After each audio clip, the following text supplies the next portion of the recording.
젊은 자산가, 이른바 영리치들이 시세 100억 원대 초고가 주택에 투자하고 있다고 합니다. 금리 인상으로 부동산 경기가 침체되어 일반 아파트 거래는 급격히 줄어들고 있지만 초고가 아파트 거래는 늘고 있어 대조적인 분위기가 연출되고 있습니다. 용산구 한남동 파르크 한남 5층을 매입한 사람은 1990년생 A씨였습니다. 이 아파트는 올해 거래된 아파트 중 두 번째로 비싼 135억에 팔렸다고 합니다. A씨는 이 아파트 매입 전 고가 아파트 단지인 한남더일에 거주했다고 합니다.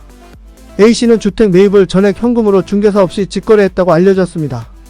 지난해 11월에는 같은 건물 4층이 117억 원에 팔렸다고 합니다. 매수자는 1985년생 B씨이고 이 집 역시 전액 현금으로 직거래했다고 합니다. 이들이 매수한 파르크 한남은 2020년 6월에 준공된 최고급 빌라로 알려져 있습니다. 유엔빌리지 한강변에 위치해 있으며 지하 6층, 지상 6층 1개동, 전용 면적 239에서 270제곱미터 16가구로 구성되어 있습니다.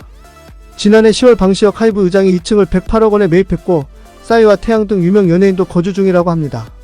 올해 아파트 중 가장 비싼 145억 원에 거래된 강남구 청담동 PH1이고 16층은 소유주 별도 등기를 하지 않고 전세 100억 원에 세를 줬다고 합니다. 현재 이 건물 시행사가 위탁 관리를 맡고 있다고 합니다. 이런 초고가 주택은 근로소득으로는 절대 살 수 없기 때문에 재벌, 기업가, 연예인 등 유명인의 전유물이었습니다. 하지만 최근 스타트업 기업이나 유튜브로 성공하거나 코인, 주식 등 투자로 단기간에 큰 돈을 벌게 된 영리치가 많아지며 초고가 주택 수요가 예전보다 많이 늘어나는 추세라고 합니다.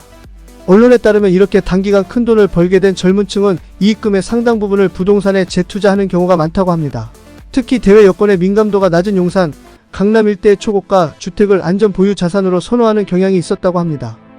일부 매수자들은 안정적인 자산 운용을 위해 주택 소유권을 넘겨받은 뒤 다시 법인에 신탁재산을 맡기기도 한다고 합니다. 예전에는 이런 방법이 종부세를 피해 세금 부담을 줄이기 위한 전략이었지만 최근에는 단순히 안정성을 위해 이런 선택을 많이 하는 것으로 알려졌습니다. 사업이나 투자는 미래 불확실성이 큰 만큼 이익으로 확보한 부동산 자산을 안전하게 지키겠다는 심리가 작용한 것으로 보입니다. 관리신탁 재산은 명의가 신탁사여서 압류, 가압류, 근저당 등 재산권 제한 조치가 불가능하다는 이유입니다. 그래서 이러한 이유로 금리 인상에도 불구하고 초고가 아파트 분양 실적은 준수한 흐름을 보이고 있습니다. 최근 강남구 청담동에 공급한 위너청담은 최고가 350억 원대 분양가에도 모두 새 주인을 찾았고 역삼동 100억 원대 펜트하우스도 모두 계약이 완료된 것으로 파악되었습니다.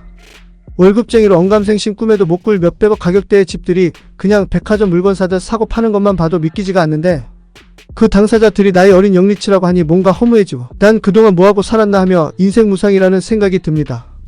그래도 다들 희망을 버리지 말고 부자 되는 꿈을 꿔보시자고요.